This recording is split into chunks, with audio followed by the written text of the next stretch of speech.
We visit with the mayors on Wednesday, and John Nichols here this morning. How are you, Mayor? I'm very well, thank you. I was sort of listening to the run-up to this, the last segment, and I'm sort of a novice psychoanalyst like every human being is. Yeah. You asked Chelsea, if you don't like the book, why in the world did you not just put it down? Right. Chelsea, are you there?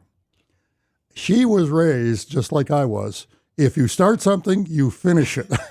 That's how she was raised. And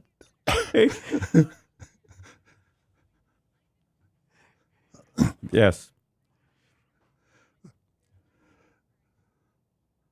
yeah, well, I think you were raised in the same circumstances I was, and I think there's one or two books. Don Quixote, I never finished.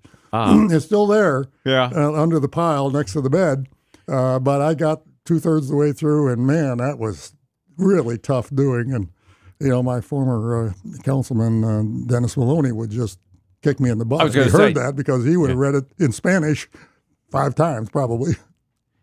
He's out here one day. He's reading in Spanish. He was telling me. Yeah, that's right. He's quite the individual. Known him for almost 50 years. Yeah, well, enough of that. All right, hey. So we've got a water agreement. We think, huh?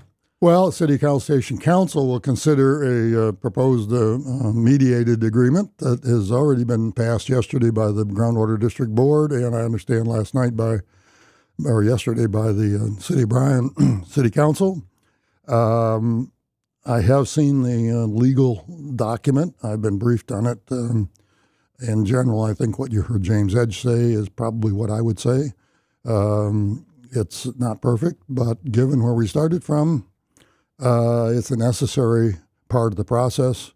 There was a lawsuit in place to try to slow it down and stop it, but the permit for the 50,000 acre feet to the Upwell Corporation for servicing some of their out-of-the-area customers is a legal document, and it was very difficult to claim that it was not. So we got curtailment issues that were resolved in that. We got a long ramp up in there, and we prevented them from applying for the other acreage that they already owned, which could have given them another 50,000 acre feet. So in this very detailed agreement, a lot of layers of the legalese in there. Sure. That is now finalized. I think citizens can understand that we've got some certainty, stability. Both the Upwell Corporation now has certainty, and we will too, assuming that all the entities that pass it, which includes the city of City College Station on Thursday night and then the university at some point. And I think the county has to weigh in on that as well. Well, now we're also hearing other parts of Texas. College Station can certainly consider themselves partially the canary in the coal mine. They were not the first. Really, Burleson County had to deal with this before Brazos County when Boone Pickens came in and got a lot of water there and pushed it down to San Antonio. We didn't hear about it because that was a small situation. Bryan College Station, a more dynamic area, and they have that. But I think there's a lot of irresponsibility in Austin in not doing the right thing. It can't be solved in one term, but what do you think, as a leader of a city in Texas, a growing state, does the legislature have to do over the next 4 to 6 years to keep this situation from getting worse? I don't have the silver bullet, but it really goes back to the very strong property rights sentiment in the state of Texas. I wouldn't blame it on the legislature. This is people. And this is where property rights, the right of capture of water and minerals under surface land you own is sacrosanct. And other Western states have adapted the right of capture to put some constraints and sideboards on it so that things that are permitted under right of capture are considered in a much larger context, meaning the whole aquifer, which is what the folks in East Texas are finally waking up to over Madisonville, Leon, and further east. They're now saying, hey, wait a minute. And they're in the Simsboro Aquifer, same as we are. So we applaud the fact that they have now taken on this concern. And that, I think, ultimately will affect a much larger set of legislators. They will ultimately have to address the fact that it's a common property resource. You can't continue to mine it. It's a value to the entire state from an economic development point of view, and that some sideboards need to be put on historic use rights, which would help protect the cities that have been using it and the farmers that have been using it, and some sort of a mitigation system that allows and helps subsidize the adjustments that are needed by dropping wells deeper, re-drilling wells, and that sort of thing, which we're all going to have to do now. Sure. John Nichols, the mayor of College Station here. What, you got an agenda coming up? What's on the agenda that people need to be paying attention to? Well, I'd to? say one of the things that's actually on the Thursday night agenda, in addition to considering that's one of the items, we're going to get a report on Wolf Bend Creek.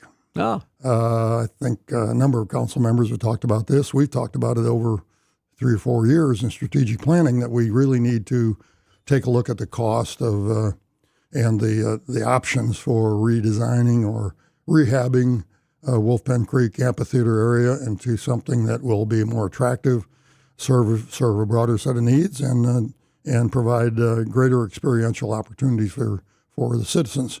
So we're going to hear a report on that on Thursday, which will show options and probably not detailed costs because it's not a detailed design study, but we'll actually address that. And we've had inquiries from private sector entrepreneurial entertainment organizations that know how to organize entertainment events, and they see this as an underutilized resource just like we do.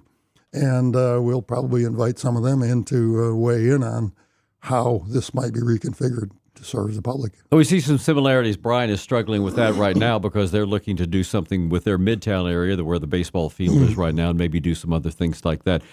Speaking of that, you have your own baseball field considerations in the years down there. Is it possible that there's a company that might be able to do both things, could help both those venues? I suspect entertainment at an auditorium kind of facility is the different kind of business than baseball or sports event management. I don't see that as being the same kind of private sector interest. There will be private sector interest in running competitive sports baseball activities at our new fields, which will be reviewed by the council in the coming weeks, not at this meeting. The design group has come forward with a really interesting design for the undeveloped part of Veterans Park, and being able to build 3 baseball fields there, including one that's a championship-type stadium venue that would be attractive to certainly to the Bombers. They've already expressed interest, as we know, and maybe some others as well. So I think it'll be 2 different kinds of private sector entities that want to get involved. Is that the future in city governments, that they have organizations come in who are professionals who take care of situations rather than city staff or city having a department to do that? Oh, yeah, absolutely. I mean, you go back to the rec center discussion with the YMCA. I mean, that's a classic. Now, YMCA is a nonprofit, but they are professionals in providing recreational services. That discussion has not been resolved because we haven't really finalized exactly what we're going to do and where we're going to do it with the rec center. That'll come up later this summer, and we'll see how that plays out. But it's not uncommon, and I would say the city of College Station is always open for business. And however, ownership of the facility and maintenance of the facility needs to be something that I believe that just one member council needs to be retained by the city, because it is a city facility, and I think our contracts with whoever might do something is in the context of we still own those fields and we want to maintain them our way, if they're in our city parks, which both of those facilities are. Sure, because that way over time they would degrade and not meet your standard. It's awful hard to get an entrepreneur who's got maybe a 5-year rolling contract to really reinvest in the upkeep and maintenance the way the city would like to see it. And, you don't want deferred maintenance. We have enough deferred maintenance across the city that we worked hard over the last decade to resolve, and I think we're about caught up on most of that. All right. Anything else on the agenda for tomorrow Well, I night? would say that there is an interesting meeting tonight on by the Active Transportation Group, planning activity meeting tonight at Lincoln Center at 6 p.m. For those people that are on the website, on Facebook, you see one of the local media people posting photographs of crazy accidents at intersections. Okay. And I see a lot of commentary that, well, the intersection's designed poorly. That's the fault. No, it's the driver's fault. Well, you got 1,000 different views. Sure.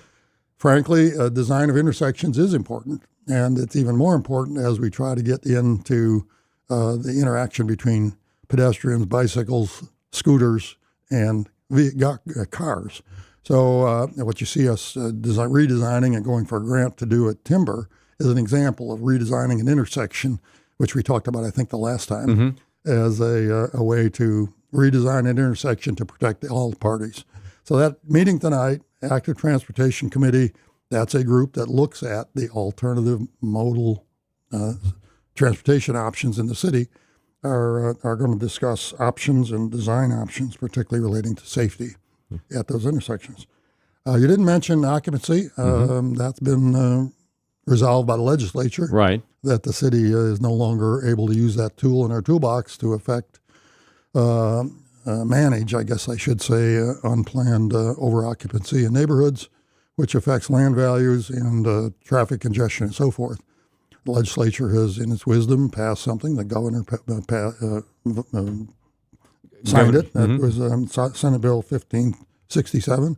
The city is now looking at options of using other tools to, again, deliver the same or similar organized management of those kind of impacts in neighborhoods.